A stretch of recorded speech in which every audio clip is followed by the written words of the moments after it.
السلام علیکم سامعین، welcome to my channel voice of Mona. ہماری آج کی سٹوری کا نام ہے تنہائی۔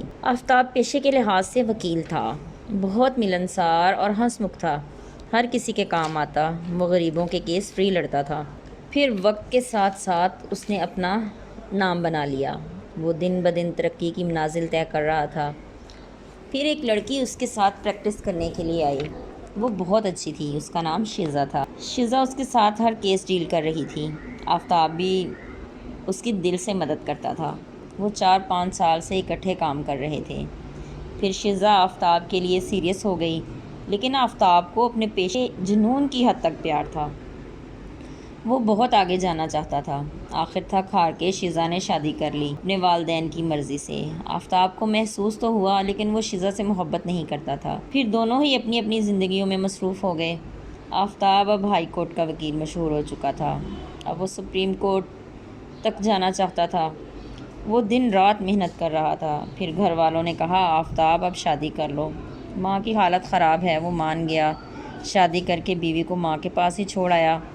وہ ایک دیہات کے رہنے والے تھے، پھر کبھی کبھی جاتا جب سرکاری چھٹیاں ہوتی۔ پھر اس کی بیوی بہت مایوس اور اداس رہتی۔ اسی طرح وقت گزرتا گیا۔ آفتاب کے 3 بچے تھے، 2 بیٹے اور 1 بیٹی۔ پھر اچانک اس کی بیوی کی ڈیتھ ہو گئی۔ آفتاب بہت پریشان ہو گیا، اب ماں کی بھی ڈیتھ ہو چکی تھی۔ مجبوراً آفتاب کو بچوں کو اپنے پاس رکھنا پڑا۔ آفتاب کی ایک بہن بیوہ تھی، آفتاب نے اسے بھی اپنے پاس بلا لیا۔ اس کا ایک ہی بیٹا تھا، اب وہ بچوں کے ساتھ تھا۔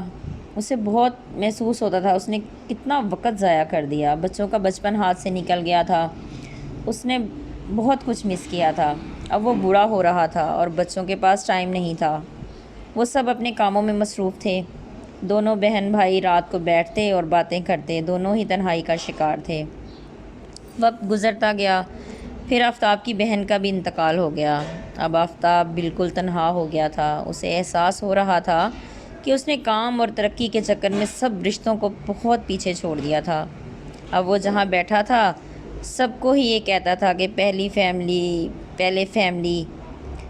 فیملی کو وقت دو، باقی سب کچھ فیملی سب سے زیادہ ضروری ہے۔ آفتاب ہر کسی سے جب بھی بات کرتا تو یہی کہتا کہ پہلے اپنوں کو ٹائم دینا چاہیے، اس لیے وہ تنہائی میں روتا، افسردہ رہتا، بڑی کوششوں کے باوجود اس کا دل نہیں لگتا تھا۔ ہم اکثر بھول جاتے ہیں کہ ہمیں محبت کی بھی بہت ضرورت ہوتی ہے، جو ہم مس کر دیتے ہیں، بعد میں وہ کوششوں کے باوجود بھی نہیں ملتی۔